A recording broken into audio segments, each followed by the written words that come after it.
మహాశివరాత్రి సందర్భంగా మనం 11 రోజులు నిర్వహించుకుంటున్నాం ఈ శివజానలహరి ధ్యాన కార్యక్రమానికి అందరికీ నా హృదయపూర్వక స్వాగతం. ఈ ఛానల్లో పాల్గొంటున్న అందరికీ నా ధన్యవాదాలు, నమస్కారాలు. ఈరోజు 7వ రోజు శివానందలహరిలోని 7వ శ్లోకంతో మనం ధ్యానం చేద్దాం. గత 6 రోజులుగా మనం ఆ మహాదేవుడి చైతన్యంతో, విశ్వ చైతన్యంతో ఏకమవుతూ శివతత్వాన్ని అర్థం చేసుకుంటూ శివుడి యొక్క ఔన్నత్యాన్ని, భక్తరక్షణ పరాయణత్వాన్ని, ఆయన దయని, ఆయన యొక్క ప్రేమని అన్నింటినీ మనం పంచుకుంటున్నాం.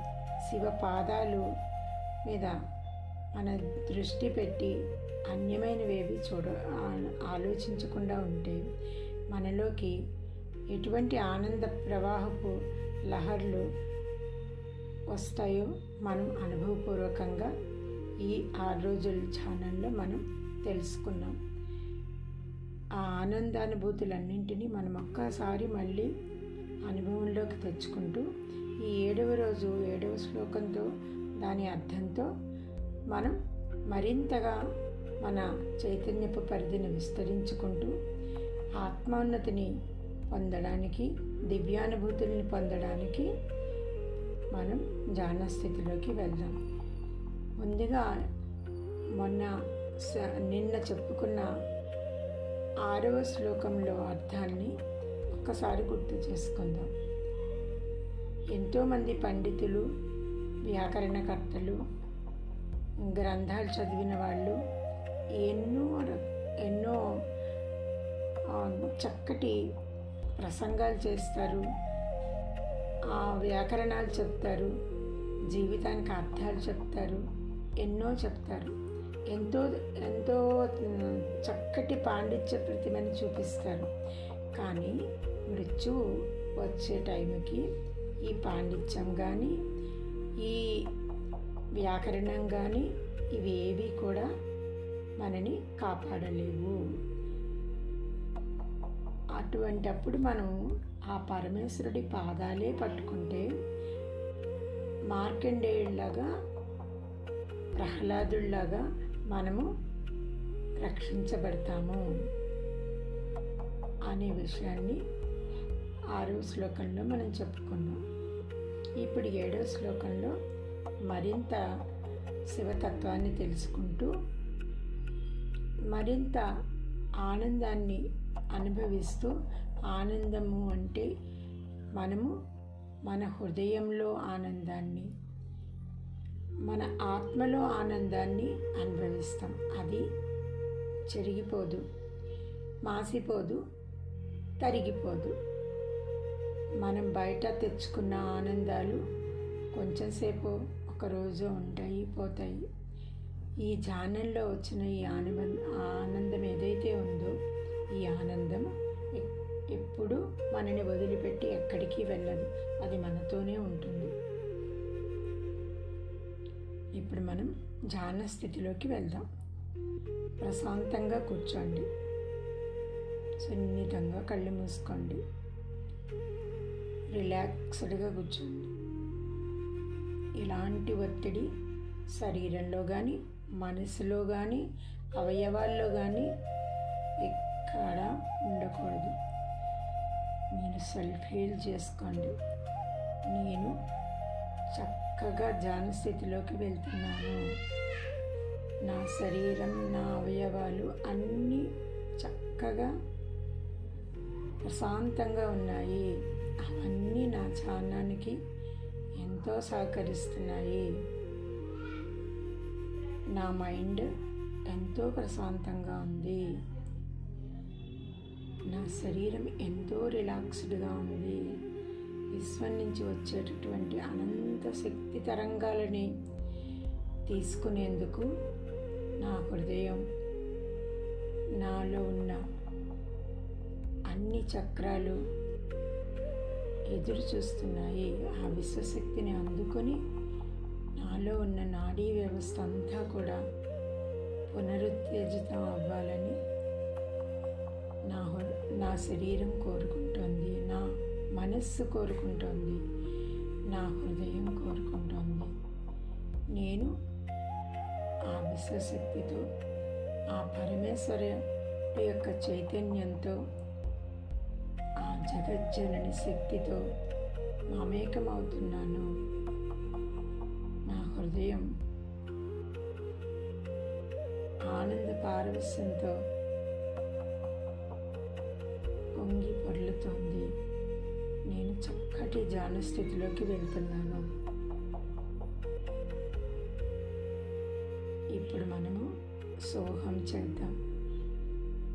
సో అని గాలి మనం తీసుకుంటూ దీర్ఘంగా పొట్టు దగ్గర నుంచి గాలి తీసుకున్నప్పుడు మనలో మొత్తం చైతన్యం వెళ్ళి విరుస్తుంది. ఎందుకు అంటే మనలో ఒక అమృత ధార ఉంది. ఆ ధార అది పైనుంచి ఒడ్డు వరకు నెమ్మదిగా చిన్న చుక్కలాగా పడుతూ ఉంటుందన్నమాట. దాన్ని మనం ఒడిసి పట్టుకొని మన ఛానల్లో ఆ అమృతాన్ని ఆస్వాదించగలిగితే మనకి చక్కటి శారీరకమైన ఆరోగ్యము, మానసికమైన ఆరోగ్యము ఉంటుంది. దాని గురించి మనము ఇంకొక వీడియోలో చక్కగా చెప్పుకుందాం. ఇప్పుడు మాత్రం ఒక అమృత ధార మీలో ప్రవహిస్తోంది, దాన్ని నేను అనుభవిస్తున్నాను అనే నిశ్చలమైన మనసుతో కూర్చోండి. కూర్చుని సోహం జపించండి. సో అంటే ఆ పరమాత్మ, హం అంటే నేనే ఆ పరమాత్మ స్వరూపాన్ని, నాలోనే ఆ శివుడు ఉన్నాడు అని తదేకమైన ధ్యానంతో హృదయంలో ధ్యాస పెట్టి అక్కడ వెలుగుని చూడండి. చిన్న ఒక చుక్కలాగా, ఒక నక్షత్రం లాంటి కాంతి ఆ హృదయంలో తిరుగుతూ, అది ఒక జ్యోతిలాగా, ఒక నక్షత్రంలాగా అది కాంతి ఇస్తూ ఉంటుంది. మీరు సోహం అనుకున్నప్పుడల్లా ఆ పరమాత్మ మన చైతన్యం మనలో ప్రవేశిస్తూ ఉంటుంది. ఒక 4 నిమిషాలు మనం సోహం మంత్రం మీద ధ్యానం చేద్దాం.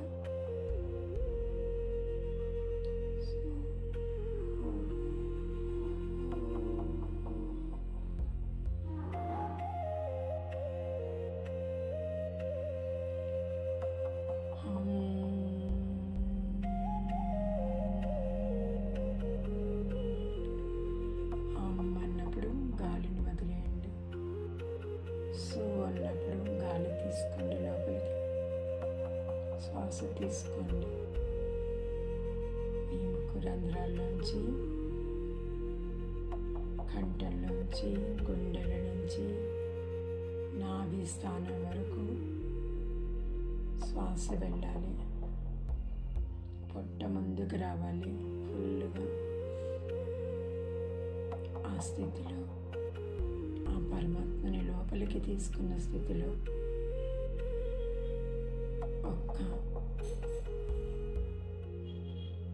30 సెకండ్లు ఉండి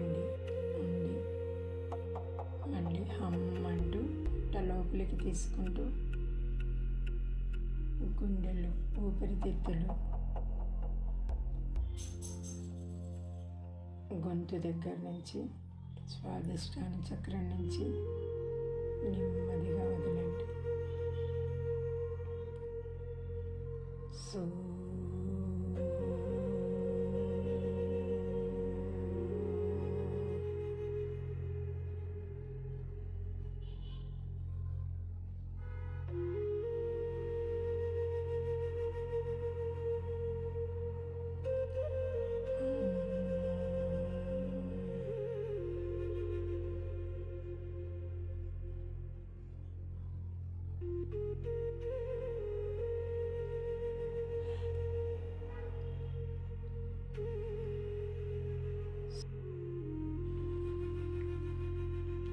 శరీరం అంటే ఏంటి, అసలు ఆత్మ అంటే ఏంటి, మనల్ని మనం చూసుకుంటున్నప్పుడు మనకి ముందుగా మన శరీరమే కనిపిస్తుంది. మనలో పంచేంద్రియాలు, జ్ఞానేంద్రియాలు, 5 ప్రాణాలు, 24 తత్వాలతో నిండిన ఒక అద్భుతమైన ప్రపంచం ఇమిడి ఉంది. మనం ఎప్పుడైతే ఈ ధ్యానంలో అంతర్ముఖులమవుతామో అప్పుడు దీనిని అర్థం చేసుకోగలుగుతాం. ఈ ప్రపంచానికి అధినేతలం మనమే. ముందు మనపై మనం విజయం సాధించితే అప్పుడు భగవంతుడిని కూడా పట్టుకోగలుగుతాం. మనలో ఉన్న ఈ దివ్య శక్తుల్ని మనం గమనించలేకపోతున్నాం, చాలా దూరంగా ఉంటున్నాం. మన అసలు స్వరూపం, ఆ జ్ఞానం మనకి తెలియటం లేదు.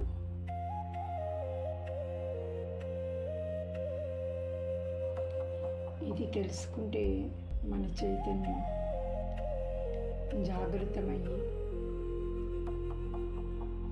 ఆ దివ్యత్వాన్ని మనం అనుభవించగలుగుతాం.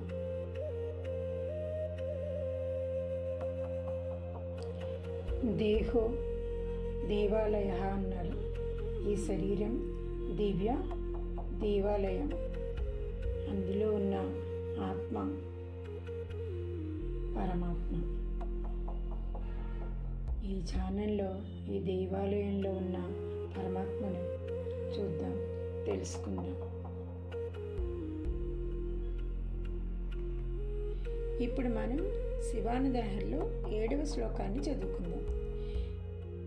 మనస్తే పాదాబ్జే నివసతు వచః స్తోత్రపణితౌ కరశ్చాభ్యర్చాయాం శృతిరపి కథా కర్ణనవిధౌ తవ ధ్యానే బుద్ధిర్నయనయుగళం మూర్తివిభవే పరగ్రంథాన్కైర్వా పరమశివ జానే పరమతః. ఇప్పుడు మనం దీని అర్థాన్ని తెలుసుకుందాం. ఆయన శంకరాచార్యుల వారు ఏమంటున్నారంటే, పరమశివ, నా మనస్సు నీ పాదపద్మములందు, నా వాక్కు నీ స్తోత్రపాఠములందు, నా చేయి నీ సేవయందు, నా చెవి నీ కథలు వినుటయందు, నా బుద్ధి నిన్ను ధ్యానించుటయందు, నా కళ్ళు నీ దివ్య మంగళ విగ్రహాన్ని దర్శించుటయందు లగ్నమై ఉండాలి. ఈ విధంగా నా మనస్సు, వాక్కు, హస్తము, చెవి, నేత్రము, బుద్ధి అనే ఇంద్రియాలు 6 నీ సేవ, కథా వర్ణనలు, ధ్యానములందే లగ్నమై ఉండగా నేను ఇంక వేటితో ఇతర గ్రంథాలను తెలుసుకోవడానికి ప్రయత్నిస్తాను. ఆ ఇతర గ్రంథాల్లో సైతము నీ తత్వమే ప్రతిపాదింపబడి ఉంటుంది. కాబట్టి ఇతర గ్రంథాలను చూడవలసిన అవసరమే నాకు ఉండదు అని భావం. మనం ఇందాక చెప్పుకున్నట్టు మనకున్న ఈ పంచేంద్రియాలు, కర్మేంద్రియాలు, ఇవన్నీ కర్మేంద్రియాలు, జ్ఞానేంద్రియాలు 2 కూడా మనము భగవంతుడు కోసం ఉపయోగించినప్పుడు అప్పుడు మనకి ఈ లోపల మనం ఏవైతే తెలుసుకోవాలనుకుంటున్నామో ఆత్మని తెలుసుకోవాలని మనం చేసే ప్రయత్నము అప్పుడు సఫలీకృతమవుతుంది. మనం దేన్ని తెలుసుకుంటున్నాము? మన కర్మేంద్రియాలతోటి, మన జ్ఞానేంద్రియాలతోటి బయట ప్రపంచాన్ని తెలుసుకుంటున్నాము. బయట ప్రపంచంలో జరిగిన సంగతులన్నీ లోపలేస్తున్నాం. ఆ లోపల ఏముందో మనకి తెలియటం లేదు.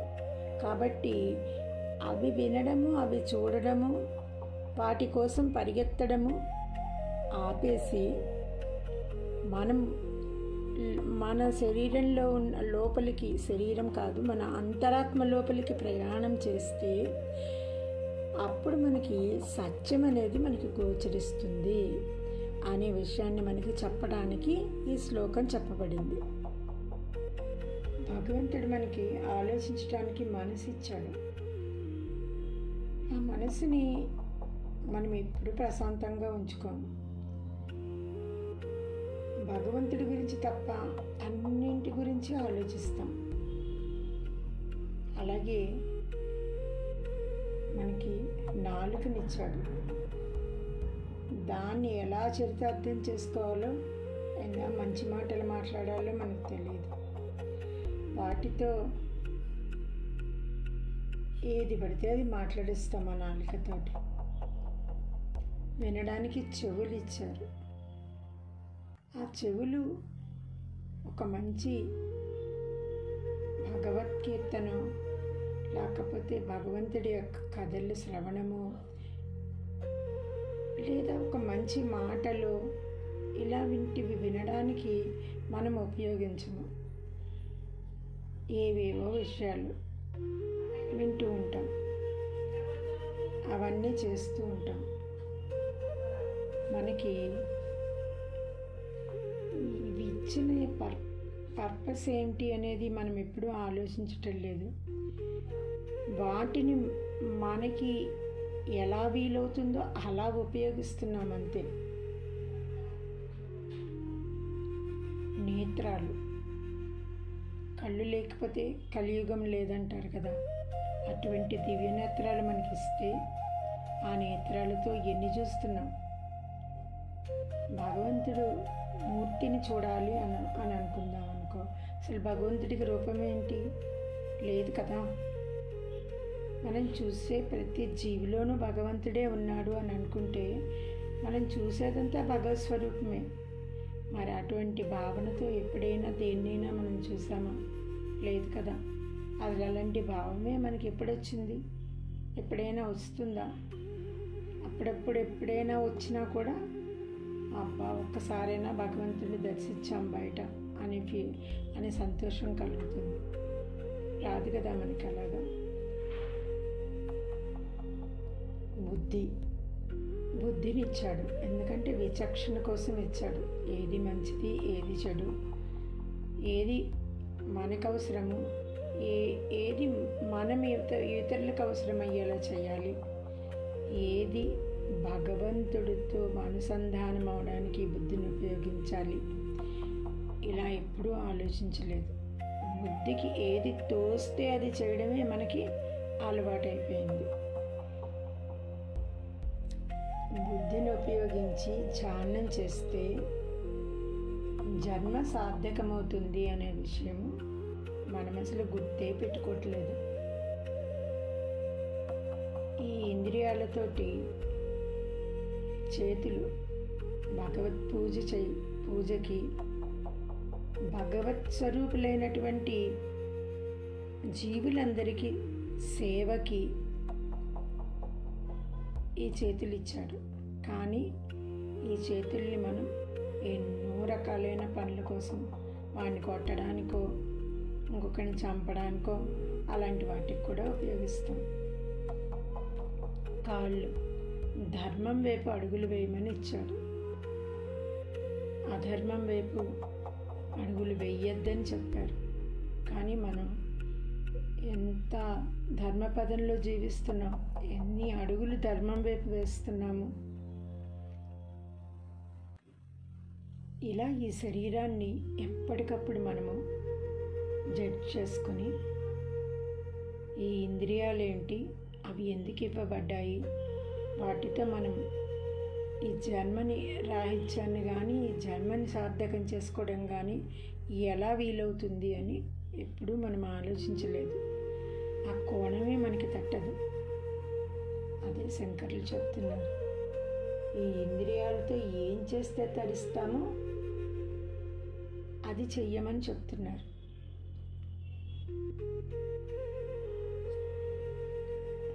ఐదు ఇంద్రియాలు, కర్మేంద్రియాలు, జ్ఞానేంద్రియాలు, ఐదు ప్రాణాలు.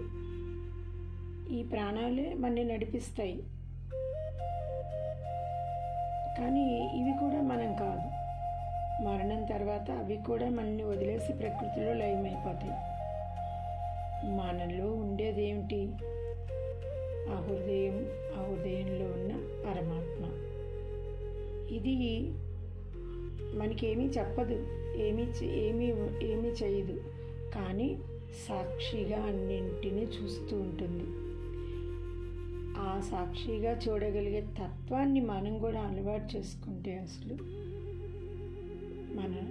మన దివ్యత్వాన్ని మనం కంప్లీట్గా తెలుసుకోగలుగుతాం.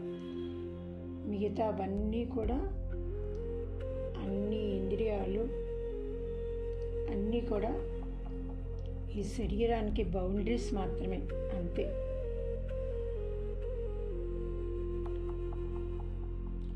ఈ ఇంద్రియాలన్నీ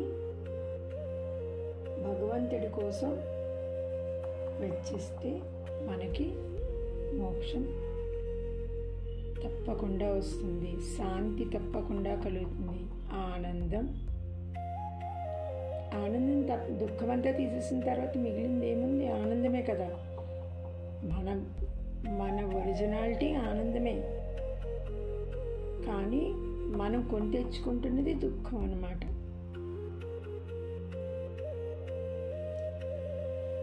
పాదోస్య విశ్వభూతాని త్రిపాదస్యామృతం దివి అని పురుష సూక్తం చెప్తుంది. పరమాత్మ 14 లోకాల్లో తన 4వ భాగంలో ఇముడ్చుకున్న గొప్ప విరాట్ దేహం కలవాట. అంత పెద్దగా ఉన్నటువంటి ఆ పరమేశ్వరుణ్ణి ఇంత అల్పబుద్ధి కలిగినటువంటి కొంచెమే బుద్ధి ఉన్న మనము గలమని ఇంద్రియాలు ఎలా పట్టుకుంటాయి? అది కదా. అందుకే కదా మనం ఫ్రీక్వెన్సీని పెంచుకుంటున్నాం, రోజు ధ్యానం చేసి పట్టుకుంటాంలేండి.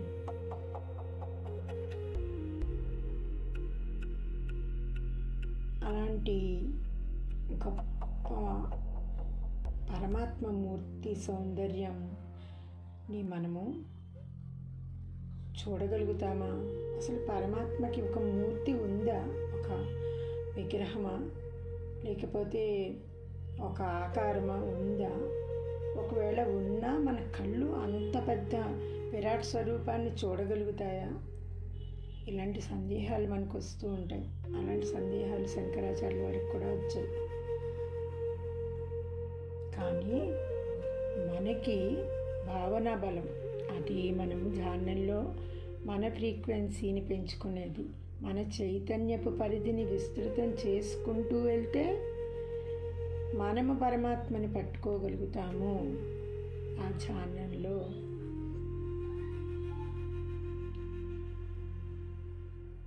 అది ఉంటే సాధ్యమవుతుంది. మనం సృష్టిలో ఎన్నెన్నో రూపాలు చూస్తూ ఉంటాం, అన్ని జీవాలని చూస్తూ ఉంటాం. నిజానికి ఈ జీవాలన్నీ దైవం యొక్క రూపాలే కదా.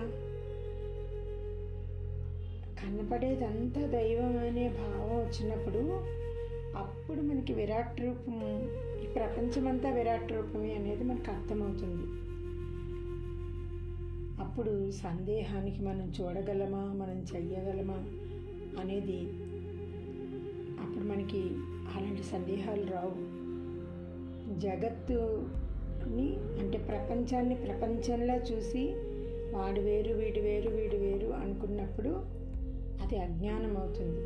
కానీ జగత్తంతా పరమాత్మే అనుకున్నప్పుడు అప్పుడు పరమాత్మ తత్వం మనకు అర్థమవుతుంది. అది సుజ్ఞానం. ఈ జ్ఞానాన్ని తెలుసుకోవడానికి మనము భగవంతుని ప్రార్థిస్తున్నాం. మళ్ళీ ఎవరిని ప్రార్థించాలి? ఆయన్నే. మన జ్ఞానం ఏమని అది ప్రార్థిస్తున్నాం. ఆయన్ని తెలుసుకునేందుకే ఈ ప్రయత్నాలన్నీ చేస్తున్నాం. ఆయన్ని తెలుసుకునేందుకు ఏమి చేసినా వేస్టే. ఆయన పాదాల ముందు పూర్తిగా మనం సరెండర్ అయిపోతే మన సమర్పణ భావంతోనే ఆయన మనకి దొరుకుతాడు, ప్రేమ భావంతోనే ఆయన మనకి దొరుకుతాడు అని చెప్పి మళ్ళీ చివరిలో అదే చెప్తున్నారు. కాకపోతే మన పంచేంద్రియాలతోనూ ఎప్పుడు భగవద్ధ్యానము, సేవ ఇలాంటి పనులే చెయ్యాలి. అని శాస్త్రము, ఋషులు, భగవంతుడు అందరూ మనకు చెప్పారు. ఎందుకంటే భగవంత్ స్వరూపాన్ని తెలుసుకోవాలి అంటే మనం భగవంతుడంతా స్వచ్ఛతని పొందాలి కదా. మనలో భగవంతుడు ఉన్నాడు అని మనం గుర్తించాలి అంటే ఆ స్వచ్ఛత మనలోకి రావాలి కదా. అది చెప్తున్నారన్నమాట.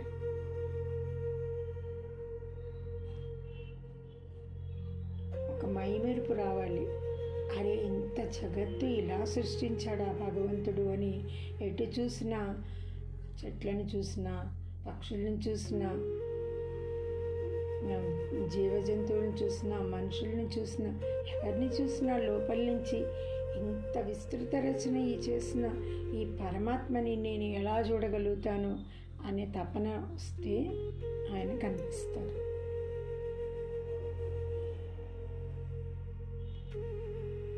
గమనించండి, ఆ పరమాత్మని హృదయంలో గమనించండి. ఆ చైతన్య శక్తినిగా భూమధ్యంలో నిలుపుకోండి. శరీరం అంతా విస్తరిస్తున్న చైతన్యాన్ని, ప్రపంచమంతా విస్తరిస్తున్న చైతన్యాన్ని, ఏకత్వాన్ని సందర్శించండి.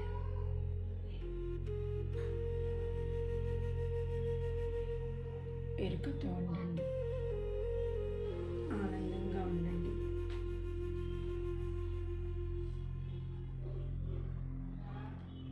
ప్రేమతో ఉండండి.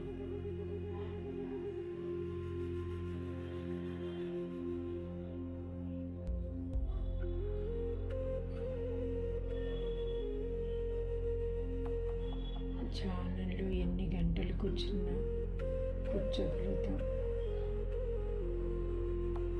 మనసులో భావం,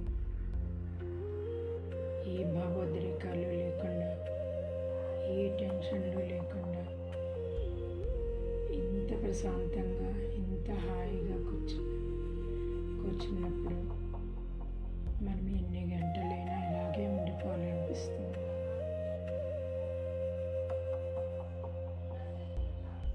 నెమ్మదిగా వాస్తవంలోకి వద్దాం. రాలేని వాళ్ళు ఎవ్వరూ కదలద్దు. అలాగే కూర్చుని ఇంకా ఇంకా ఇంకా మీ ధ్యానాన్ని కొనసాగించండి. ఆ పరమాత్మ యొక్క ఆనందాన్ని హృదయంలో అనుభవించండి. రాగలిగిన వాళ్ళు నెమ్మదిగా వాస్తవంలోకి రండి, ఎరుకలోకి రండి.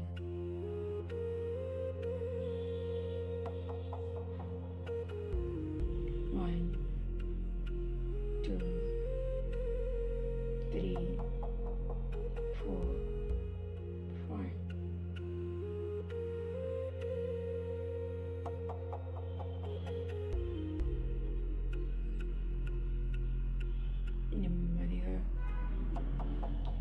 ఎరుకలోకి రండి. మీ రెండు చేతులు రుద్దుకొని కళ్ళ మీద పెట్టుకొని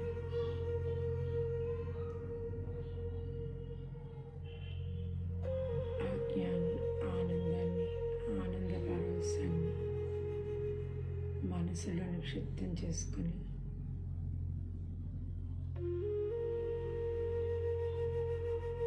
ఆ పరమాత్మని ప్రపంచమంతటా చూడడానికి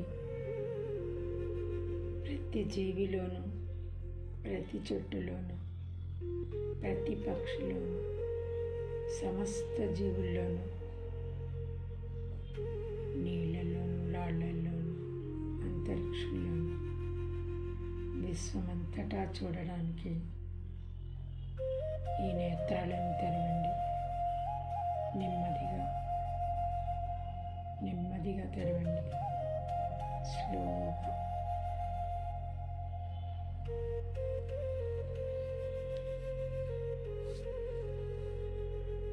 ఇంత గొప్పగా ధ్యానం చేసిన ఈ పరమాత్మ స్వరూపాలందరికీ నా హృదయపూర్వక ధన్యవాదాలు. అందరికీ చప్పట్లు కొట్టుకుందాం.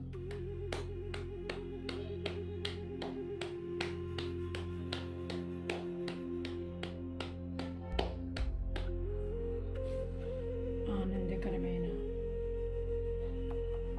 అమృతతుల్యమైన, అద్భుతమైన ఈ ధ్యానానికి చప్పట్లు మన హృదయాలలో నిండి మనని ముందుకు నడిపిస్తున్న ఆ పరమాత్మకి చప్పట్లు. ఈ అరుణోదయానికి స్వాగతం. ఆ సూర్య భగవానుడికి కృతజ్ఞతలు, ఈ రోజుకి కృతజ్ఞతలు, పరమాత్మకి కృతజ్ఞతలు, పరమాత్మ స్వరూపులైన మీ అందరికీ కృతజ్ఞత.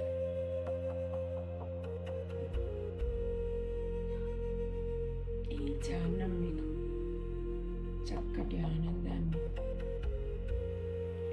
అలౌకిక ఆనందం, లౌకికమైన ఆనందం కాదు, అలౌకికమైన ఆనందాన్ని, హృదయంలో శాంతిని, భగవత్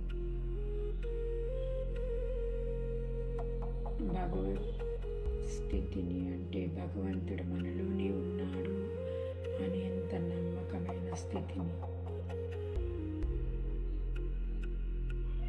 అనుభూతిని ఇవ్వాలని నేను మనసారా కోరుకుంటున్నాను. అలాగే జరిగింది, అలాగే జరుగుతుంది.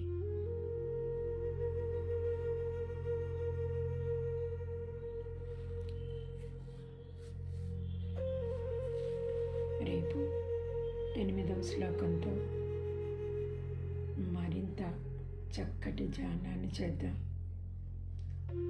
ఆనందంగా చేద్దాం, అందరం కలిసి చేద్దాం.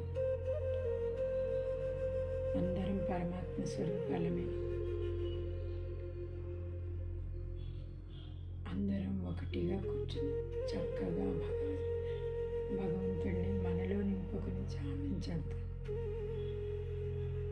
ఈ ధ్యానం మీకు నచ్చింది అని అనుకుంటున్నాను. ఆ నచ్చింది అనే దానికి సంకేతంగా ఒక లైక్ చేయండి. ఎటువంటి ఆనందానుభూతుల్ని మీరు పొందారో కామెంట్ చేయండి. ఇది ఇలాంటి అనుభూతినే పొందాలి, పంచాలి అనుకున్నప్పుడు షేర్ చేయండి. ఇంతవరకు ఈరోజే కొత్తగా వచ్చిన వాళ్ళు ఎవరైనా దీన్ని చూస్తుంటే సబ్స్క్రైబ్ చేయండి.